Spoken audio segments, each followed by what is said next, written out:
Hello दोस्तों, स्वागत है आप सभी का। आज के इस कुंडली विश्लेषण में जो पहली बात जातक ने कही कि उनकी माताश्री ने किन्हीं पंडित जी को कुंडली दिखाई और उन्होंने कह दिया कि कुंडली तो बहुत ही खराब है। देखो, पहली एक बात तो हमेशा ध्यान रखें कि हर व्यक्ति का अपना चीज़ों को देखने का नज़रिया होता है, एक चीज़। दूसरी बात ये कि कोई भी कुंडली खराब नहीं कही जा सकती तब तक जब तक कि हम ये ना बोलें कि सामने जो व्यक्ति है वो बहुत ही बेड रिडन हो गया। क्योंकि किसी भी कुंडली के अंदर जो राशि है, जो ग्रह हैं, उन्हें माना जाता है श्री हरि विष्णु के अवतार हैं। ठीक है? अगर हम ये कहेंगे कि सब खराब है तो इसका मतलब है कि हम बोल रहे हैं सीधे-सीधे कि श्री हरि विष्णु ही खराब है। पहली बात तो ये नेगेटिविटी दर्शाता है, ऐसा नहीं करना चाहिए। दूसरी बात ये कि कुछ ग्रह अगर कुछ ग्रह आपके लाइफ के अंदर परेशानियों को दिखाते भी हैं, यानी कुछ एनर्जियाँ आपको परेशानियाँ दिखाती भी हैं, तो दूसरी कुछ एनर्जियाँ आप में पॉजिटिविटी को भी दर्शाती हैं। ठीक है? प्रैक्टिकल बात है, बहुत ही क्लियर कट। हर व्यक्ति एक जैसा नहीं हो सकता, लेकिन हर व्यक्ति अपने-अपने किसी काम में महारथी हो सकता है। ठीक है? तो कुंडली के अंदर उन चीज़ों को खोजने का पहले प्रयास करें, जो पॉजिटिव वे में काम हो सकता है। अगर नेगेटिविटी है भी, तो नेगेटिविटी को नेगेटिव काम के द्वारा खत्म किया जा सकता है। एक बहुत ही शातिर व्यक्ति है, अगर उसको रॉ जैसे फील्ड में काम करने को दे दिया जाए, क्योंकि इसका दिमाग तो उसमें काफ़ी अच्छा लग रहा है, चोरी-चकारी और दूसरी चीज़ों में छिप के काम करने की कैपेसिटी अगर है किसी के पास, अगर उसको पॉजिटिव वे में यूटिलाइज़ करने के लिए हम कहीं पर भी स्पाई के रूप में यूज़ करें, तो वो नेगेटिव तो नहीं है ना? वही कुंडली उस काम में पॉजिटिविटी देती है। उसी तरीके से हर पर्टिकुलर चार्ट के अंदर कुछ न कुछ पॉजिटिविटी ज़रूर होगी। पहले अपने माइंड से इस बात को निकाल दीजिए कि कोई कुंडली नेगेटिव है, ठीक है? सभी के सभी जो 9 ग्रह हैं, वो कहीं न कहीं विष्णु जी का एक रूप है, एक अवतार है, कोई भी नेगेटिव नहीं हो सकता, ठीक है? अब चलिए आगे की बात करते हैं। इस कुंडली के अंदर मुझे तो ऐसी कोई भी नेगेटिव चीज़ नज़र नहीं आती, जहाँ पे कि मैं बोलूँ कि आप में कोई नेगेटिविटी है। पहली कंडीशन हम देख लें, शनि जो बैठे हैं, वो सूर्य से एक ऐसे कोण में जाके बैठे हैं, जो दर्शाता है कि कहीं न कहीं श्रापित हो रहा है हिस्सा। अगर उसमें कुछ प्रॉब्लम आती भी है, तो वो कौन से हिस्से हैं? पहले हमें लगता है मैरिज लाइफ़ और मैरिज लाइफ़ की हैप्पीनेस, इसमें थोड़ी बहुत परेशानियाँ आ सकती हैं। अभी आप इसको इस तरीके से नहीं ले सकते कि अगर मैंने यहाँ ये बात बोल दी, तो बस ये पत्थर की लकीर पड़ गई, क्योंकि ये तो खराब ही खराब है। अगर खराब है तो किस कारण से? ये भी तो हो सकता है कि आपको व्यापार वाली कुंडली चल रही हो। आपकी लाइफ़ आपको कोई बड़े पद प्रतिष्ठा वाली चीज़ों के साथ चलाती हो, आपसे कोई बिज़नेस करवाती हो, बहुत ज़्यादा टूरिंग होती हो। 7th हाउस क्या सिर्फ़ मैरिज का है? ऐसा भी नहीं है। इस कारण से यहाँ पे शनि पहले वक्री है, जो कि 12th हाउस की तरफ बढ़ते हुए नज़र आते हैं। ये भले यहाँ पे मैं कह लूँ कि शनि श्रापित दिख रहे हैं, लेकिन क्योंकि वक्रत्व हासिल है, 50% फिर भी चीज़ें पॉजिटिव वेज़ में काम करेंगी। ठीक, दूसरी बात, इस कुंडली के अंदर सबसे पहली इम्पोर्टेंट चीज़ है सोचने के ढंग को देखना। गड़बड़ सिर्फ़ एक जगह है, वो क्या? आपके सोचने का जो ढंग है, अश्लेषा नक्षत्र के हवाले हो गया और बुध जो हैं, वो अष्टम भाव में आके बैठ गए।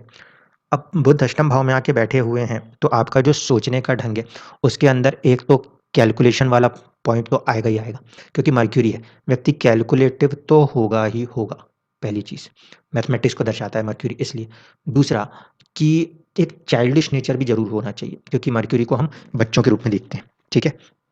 तो आपके अंदर एक चाइल्डिश नेचर भी है और साथ ही साथ एक कैलकुलेटिव नेचर भी है। प्रॉब्लम ये है कि वो 8th हाउस में आ गया और सबसे बड़ा वरदान भी यही है कि वो 8th हाउस में आ गया। ठीक है? देखिए, दोनों ही चीज़ों को देखने का दोनों ही नज़रिया है। पहला, एक कैलकुलेटिव माइंड है, दूसरा चाइल्डिश माइंड है। ठीक है? दोनों को लेके बुध जो है वो अष्टम में बैठ गए। अष्टम में बैठा हुआ बुध किसी वरदान से कम नहीं है। अष्टम में बैठा हुआ बुध किसी वरदान से कम नहीं है, क्योंकि बुद्धि ऐसे व्यक्ति की रिसर्च के अंदर, खोज के अंदर बहुत अच्छी लग सकती है। अगर आप अपने बुद्धि में जो चाइल्डिश नेचर है उसको थोड़ा कंट्रोल करके लिए गए और रिसर्च के अंदर कैलकुलेशंस के पॉइंट ऑफ व्यू पे आप आ गए, तो फिर आप अपने माइंड को इतना हाईली यूटिलाइज कर लेंगे कि आप बहुत अच्छे से सक्सेस लिख लेंगे। पहली कंडीशन। तो मर्क्यूरी का 8th हाउस में बैठना, ये हो सकता है कि एक अकेलेपन की सोच को लेके चलना पड़ रहा हो, इनकार नहीं कर सकता, लेकिन अगर उसको पॉजिटिव वे में यूटिलाइज करेंगे तो काफ़ी रिसर्च करने की पोटेंशियल भी आपके अंदर भरी हुई है। दूसरी बात है कि आपने सुन रखा होगा, यहाँ पर एक तरफ से सूर्य आ रहे हैं, एक तरफ से राहु देव आ रहे हैं। इसका मतलब कहीं न कहीं हम ये कहेंगे पापकत्री फॉर्मेशन है। अब पापकत्री फॉर्मेशन तो बहुत सारे लोग कह देते हैं। अब आपको समझा देता हूँ कि यहाँ पे पापकत्री क्या है। एक तरफ आपकी डिज़ायर्स है राहु है, और एक तरफ आपकी आत्मा है, आपके फादर है, ठीक है? सूर्य इस कुंडली में कहीं न कहीं 2nd हाउस का लॉर्ड है, ठीक है? वो भी बुध की तरफ बढ़ रहा है और एक तरफ से राहु है जो कि डिज़ायर्स है, वो भी आपके बुध की तरफ ही बढ़ रही हैं। तो यहाँ पे एक ही कुछ क्लैश हल्का-फुल्का आपके दिमाग पे रह सकता है। एक तरफ से फादर कुछ और कह रहे हैं और आपकी डिज़ायर्स कुछ और है। तो यहाँ पे क्योंकि राहु यहाँ पे क्योंकि राहु 9th हाउस में बैठा हुआ है, 12 नंबर की राशि 9th हाउस में बैठा हुआ है, तो यहाँ पे पहली कंडीशन तो मैं यही बोलूँगा, फादर के साथ रिलेशन को पहले ठीक करें। उसके साथ-साथ गुरु के साथ भी रिलेशंस को ठीक करें। इन दोनों के साथ आपके रिलेशंस को कौन खराब कर सकता है? सिर्फ़ राहु, आपकी डिज़ायर्स। जब कभी भी राहु 9th हाउस में बैठा हुआ दिखे, तो वहाँ के जो 2 कारक हैं, कौन-कौन से हैं 9th हाउस के कारक? एक सूर्य और दूसरा गुरु। व्यक्ति इन दोनों को थोड़ा-सा पीछे छोड़ने की कोशिश करेगा। वो राहु के नेचर के कारण होगा, ठीक है? क्योंकि वहाँ पे डिज़ायर्स बढ़ी होंगी। ऐसे कंडीशन में फादर की जो भी सलाह है वो आपको लेनी पड़ेगी। गुरु जो है, जुपिटर जो है, उसको आपको बल देना पड़ेगा। यहाँ पे कोई भी स्टोन की बात नहीं कर रहा। जो भी टीचर्स हैं या किसी भी तरह से जो सच में गुरु हैं, उन लोगों के साथ आप कनेक्ट होके रहें। उनके साथ आप अपने नॉलेज को आगे बढ़ाते हुए चलें, तो आपको नेचुरल सक्सेस मिल जाएगी। Natural success. जब भी राहु 9th में कनेक्ट होता है, इसका मतलब है कि आपकी विज़डम के अंदर वो डिस्टर्बेंसेस क्रिएट करेगा। इसीलिए ऐसे कंडीशन में ऑलवेज़ यूटिलाइज़ जुपिटर। मैं यहाँ पे कोई भी रत्न क्यों नहीं बोल रहा, इसको भी समझ लीजिए। आपकी कुंडली में गुरुदेव जो बैठे हैं, वो चौथे घर में बैठे हुए हैं और राशि परिवर्तन, स्थान परिवर्तन योग के साथ शुक्र को लेके बैठे हुए हैं। ऐसे स्थिति में ये माना जाए कि शुक्र चौथे भाव में और गुरु छठे भाव में बैठे हैं। छठे भाव में बैठे हुए ग्रह पर अगर काम करने जाएँगे, तो रोग चोट बढ़ने की संभावनाएँ बन सकती हैं। इसलिए वहाँ पे हम स्टोन को यूटिलाइज़ वैसे भी नहीं करेंगे, पहली कंडीशन। दूसरी कंडीशन कि उससे जुड़े हुए जीव तत्व गुरु से जुड़े हुए जो होते हैं, वो होते हैं टीचर्स और जो भी आपके पंडित जी हैं, कोई पुजारी जी। उनके साथ जुड़ के आप जितना ज़्यादा समय व्यतीत कर सकें, उतना समय व्यतीत करते-करते अपने आप को आगे बढ़ाते जाएँ। क्योंकि जब-जब आपकी डिज़ायर्स कंट्रोल रहेंगी, तब-तब आपके ऊपर कोई भी नेगेटिव एनर्जी, नेगेटिव थॉट काम नहीं करेगा। इतनी बात तो क्लियर हो गई। केतु की प्लेसमेंट भी ठीक है, ठीक है। शनि की प्लेसमेंट कोई बहुत बुरी भी नहीं कही जा सकती। सूर्य की प्लेसमेंट जो बैठी हुई है, वो 7th हाउस में ज़रूर है। चुनौतियाँ आएँगी, आपको साझेदारियों में आएँगी, नो डाउट। लेकिन आपकी आत्मा, आपका सूर्य मंगल से ड्रिवन हो रहा है, जो आपको अपना स्टेटस पाने के लिए पूरी तरह से और अपने बुद्धि बल का प्रयोग करने में पूरी तरह से सक्षम होगा, ठीक है। चंद्रमा और मंगल की युति है, चंद्रमा उच्च, मंगल नीच। चंद्रमा उच्च तो मंगल नीच। क्यों बोल रहा हूँ? देखिए, 4 नंबर की राशि में ही जाके मंगल नीच होते हैं और चंद्रमा की राशि है। तो जब यहाँ पे कुंडली में चंद्रमा और मंगल का संबंध हो रहा है, तो हो क्या रहा है? चंद्रमा उच्च का मतलब या तो व्यक्ति हाईली इमोशनल हो जाएगा या फिर मन में बहुत सारी ख्वाहिशें पालेगा। और मंगल क्या है? मंगल साहस और पराक्रम को दर्शाने का ग्रह है। बहुत ही ज़्यादा अति उत्साह में पराक्रमी व्यक्ति किसी काम का नहीं होता। सैनिक के अंदर एक क्षमता होती है अपने इमोशंस को कंट्रोल रखने की, तब जाके वो अपने साहस और पराक्रम को दिखाते हैं, ठीक है? इसीलिए चंद्रमा उच्च का है जो कि पॉजिटिविटी को तो दर्शाता है, लेकिन वही है ना कि मन के आगे हम बाकी किसी चीज़ को नहीं सुनते। हर चीज़ को हम इमोशनल होके समझने की कोशिश करते हैं। यहाँ पे आपको इस चीज़ से बचना होगा पूरी तरीके से, ठीक है? अगर आप इमोशनल फैक्टर्स से अपने आप को बचाते हुए आगे बढ़ते हैं, तो फिर मेरे हिसाब से रिसर्च एंड डेवलपमेंट, R&D, किसी भी फील्ड में जाके रिसर्च एंड डेवलपमेंट के साथ कनेक्ट हो जाइए, ठीक है? रिसर्च साइंटिस्ट बनने की तरफ आगे बढ़िए, आपको डेफ़िनेट ग्रोथ मिलेगी। चार्ट यही रहेगा, ठीक है? चाइल्डिश नेचर छूटेगा। अष्टम में बैठा हुआ बुध अष्टम में ही काम करेगा, पूरा दिमाग लगाएगा वहाँ पे और आपको काफ़ी हद तक हेल्प भी करेगा। ये बात भी क्यों कह रहा हूँ? क्योंकि देखिए चंद्रमा आपकी कुंडली में ना 11th हाउस में बैठा हुआ है। जो आप नॉर्मल दशाओं से चलेंगे, तो यहाँ पे नॉर्मल दशाएँ भी उतना प्रभावशाली नहीं होंगी। आप मान के चलें, जिस जगह पे चंद्रमा बैठे हैं, वहाँ से देखा जाए तो आप सूर्य, चंद्रमा, मंगल इन दशाओं में अभी गोचर करते हुए चीज़ें नज़र आती हैं, जो आगे जाके राहु की तरफ चली जाएगी। जब राहु की तरफ ये फ़ॉर्मेशन काम करेगा, ऐसे कंडीशन में आप काफ़ी ज़्यादा डिज़ायरफुल होके कुछ कदम, कुछ फैसले कर सकते हैं, जो कि थोड़ा-सा चुनौतियाँ दे सकते हैं। लेकिन आपके ऊपर इन परिस्थिति के अलावा एक दूसरी दशा काम कर रही है। अगर उस दशा से देखा जाए, तो स्थिति कुछ और ही नज़र आती है।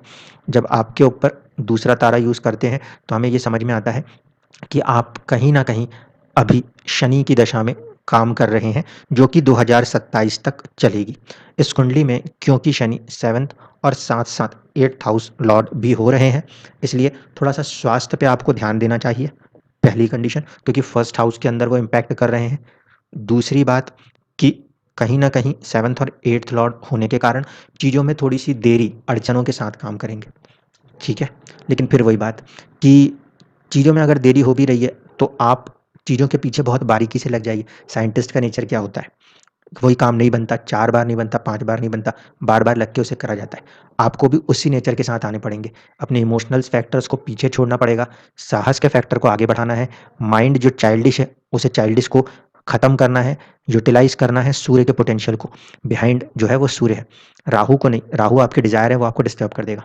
आपको अगर अपनी विज़डम, अपने जुपिटर को यूटिलाइज़ करना है, देखिए गुरु की दृष्टि है पूरी तरह से और यहाँ पे फर्स्ट हाउस लॉर्ड आप जब चंद्रमा लेते हो, तो वो उच्च भी है, ठीक है? योग कारक मंगल के साथ भी है।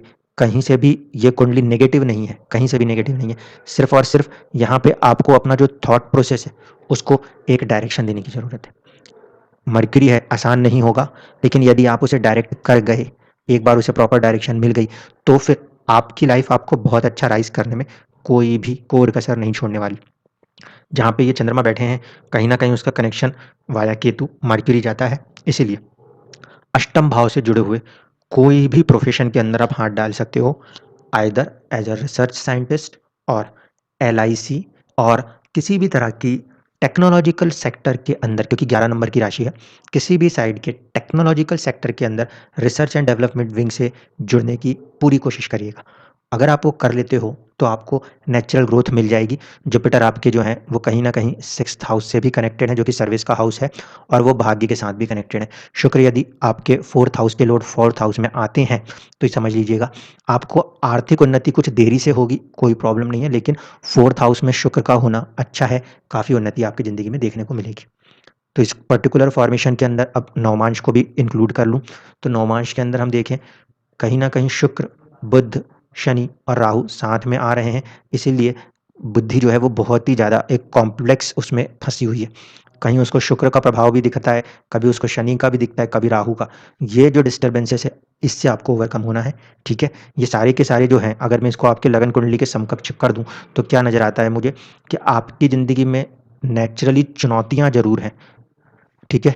नेचुरली चुनौतियाँ ज़रूर हैं, क्योंकि नवमांश का जो लगन आ रहा है वो कनेक्ट हो रहा है 6th हाउस से, लेकिन इन चुनौतियों से देखिए, यहाँ पे उच्च का मंगल आपको साहस देता है, केतु आपको कार्य क्षेत्र के अंदर बारीकी पाने की क्षमता देता है और गुरु आपको लाभ देता है। ये गुरु का लाभ कब हासिल होगा?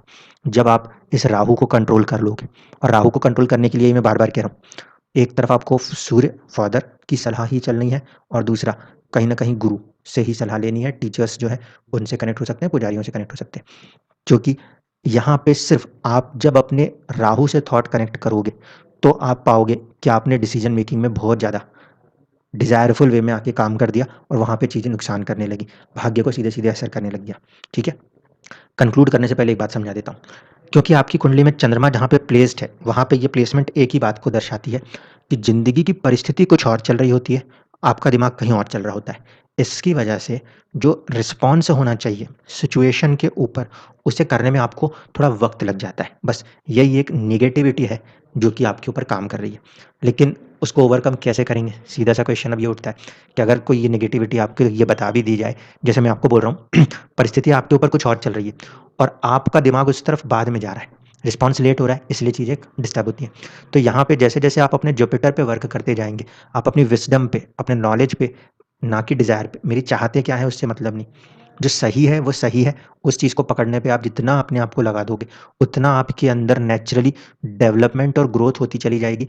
फिर यही कुंडली, यही सब कुछ जो अभी आपके लिए नेगेटिव है, वही पॉजिटिव होगा। सिर्फ़ एक ही चीज़ इसे पॉजिटिव करेगी, वो है आपका जुपिटर, आपका नॉलेज, आपका चीज़ों के प्रति बहुत ही बारीकी के साथ उसकी विवेचना करना। अगर आप ये सीख पाए लाइफ़ के अंदर, किसी भी फ़ील्ड में रह के, तो वही फ़ील्ड आपको बहुत ज़्यादा ग्रोथ करके देगी। फिर हम यहाँ पे ये बात कहेंगे, भाग्य का स्वामी था, सुख भाव में बैठा था, दृष्टि देता था कार्य क्षेत्र कर्म भाव पे, कर्म भाव लाभ भाव में उच्च के चंद्रमा के साथ, फर्स्ट लॉर्ड के साथ बैठा था, बहुत बड़ी पद प्रतिष्ठा प्राप्त हो गई। ठीक है? संघर्ष ज़रूर है, नो डाउट, इससे बिल्कुल इनकार नहीं करेंगे। संघर्ष है, हाँ है, लेकिन इस संघर्ष के अंदर बहुत ज़्यादा सफलताएँ देखने को मिल सकती हैं। यहाँ पे बैठा हुआ शनि भी सक्षम है, वहाँ बैठे, चाहे एक घर पीछे बैठे। ठीक है? तो मेरे को कहीं पे भी इसमें नेगेटिविटी अभी नहीं दिखाई देती। जब मैरिज और पार्टनरशिप्स की बात होंगी, उस समय की चीज़ों को उस समय देखेंगे। अभी तो वहाँ देखना ही नहीं। अभी आपका पूरा टारगेट सिर्फ़ आपको अपने जुपिटर, अपनी नॉलेज, अपनी विज़डम पे और फ़ादर के साथ अपने आत्मा पे रखना है। बहकावों में, चाहतों में नहीं जाना। आत्मा जो सही मानती है, वो सही होना चाहिए और ज्ञान जो सही कहता है, वो सही होना चाहिए। चाहतें जो हैं, वो आपकी सही हैं। ये चीज़ कभी नहीं लीजिएगा कि मैं ये चाहता हूँ इसलिए वो सही है। अगर आप उस एडमेंट थॉट के साथ चलते हो, तो फिर आपको डिस्टर्बेंसेस आएँगी आगे जाके। लेकिन हमने अगर उसको पकड़ लिया कि यही प्रॉब्लम है हमारे साथ, हमने उसको दबा दिया, कंट्रोल कर लिया, परिस्थितियाँ आपको उकसाएँगी, आपके नॉलेज ने, विज़डम ने आपको उसको कंट्रोल करा दिया, तो आपको कोई प्रॉब्लम नहीं आएगी किसी भी लेवल पे। तो ये था आपकी कुंडली का कंप्लीट एनालिसिस।